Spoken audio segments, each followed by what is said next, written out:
पौष मास की कृष्ण पक्ष की सफला एकादशी व्रत कथा महात्म्य सुनते हैं। जय बोलो श्री हरि विष्णु भगवान की जय हो। जय बोलो श्री लक्ष्मी नारायण की जय हो। जय बोलो श्री एकादशी मात की जय हो। कथा सुनते हैं भक्तों। अर्जुन बोले, हे भगवान, पौष मास कृष्ण पक्ष की एकादशी का क्या नाम है? उस दिन कौन से देवता की पूजा होती है और उसकी विधि क्या है? ये सब आप मुझे विस्तार पूर्वक समझाइए।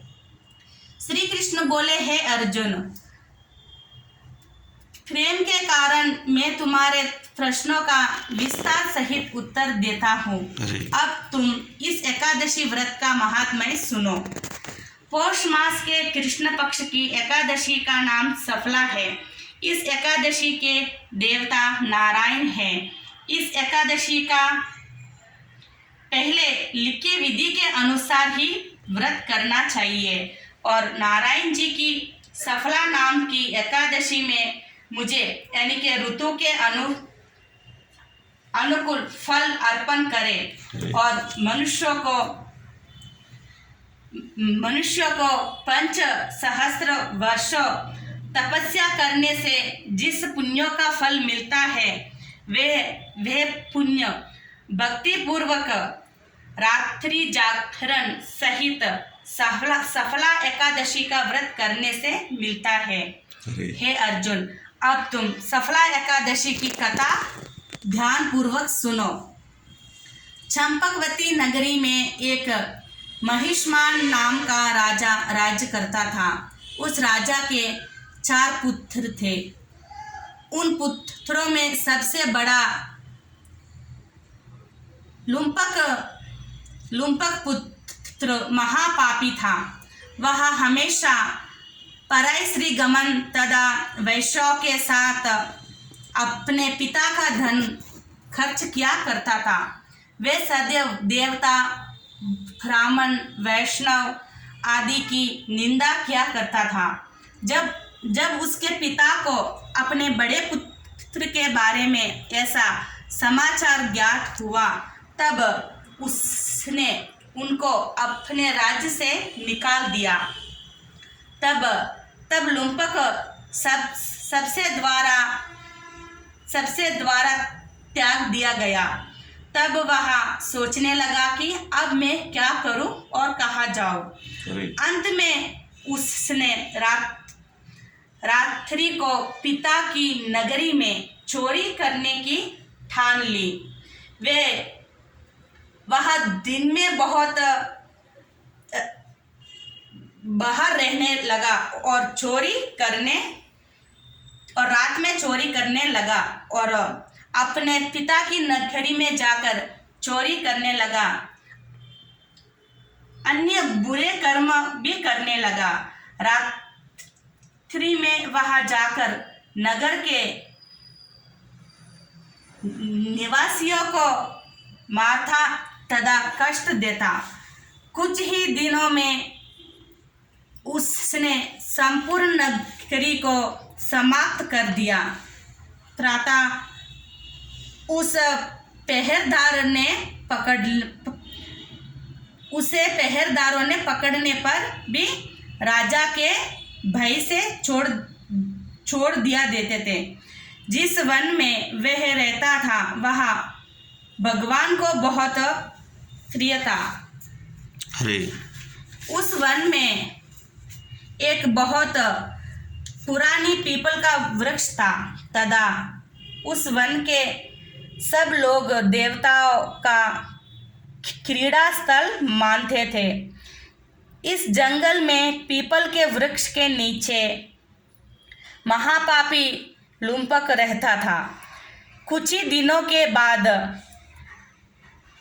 पौष मास के कृष्ण पक्ष की 10वीं के दिन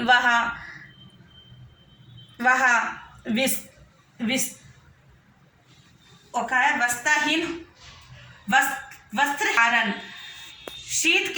शीत के मारे मूर्छित हो गया।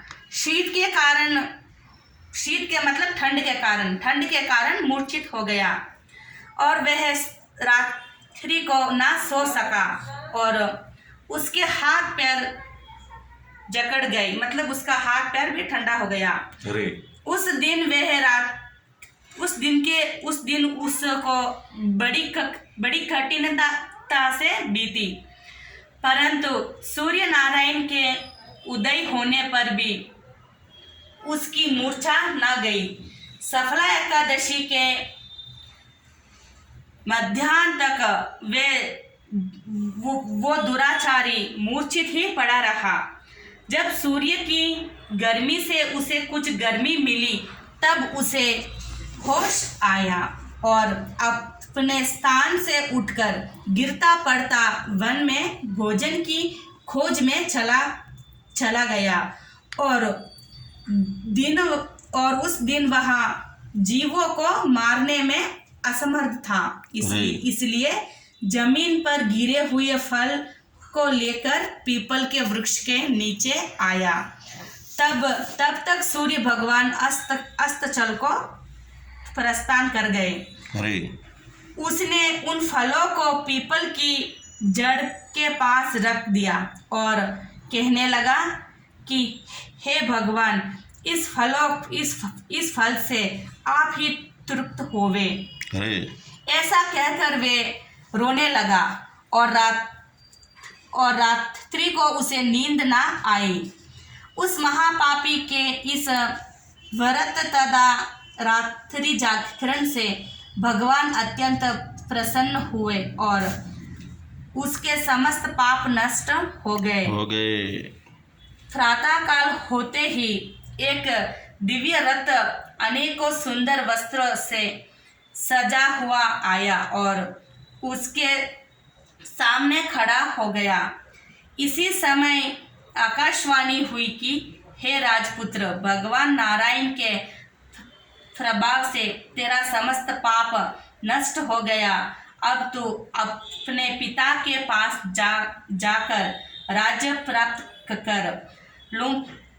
लुम्पक ने जब ऐसा आकाशवाणी सुनी तो वह अत्यंत प्रसन्न हुआ और बोले, हे भगवान, आपकी जय हो। ऐसा कहता हुआ सुंदर वस्त्रों के धारण करने लगा और अपने पिता के पास गया। उसने संपूर्ण कथा कही और सुनाई और पिता ने उसको अपने राज्य सौंप कर वन को चले गया। अब लुम्पक शास्त्रानुसार राज्य करने लगा। उसकी स्त्री पुत्र आदि भी नारायण के परम भक्त बन गए। वृद्धावस्था आने पर वे अपने पुत्र को गद्दी देकर भगवान का भजन करने के लिए वन में चला गया और अंत में परम पद को प्राप्त हुआ। कथा समाप्त। जय बोलो श्री हरि विष्णु भगवान की जय हो। जय बोलो श्री लक्ष्मी नारायण की जय हो। जय बोलो एकादशी माता की जय हो। जय श्रीमन नारायण। जय श्रीमन नारायण।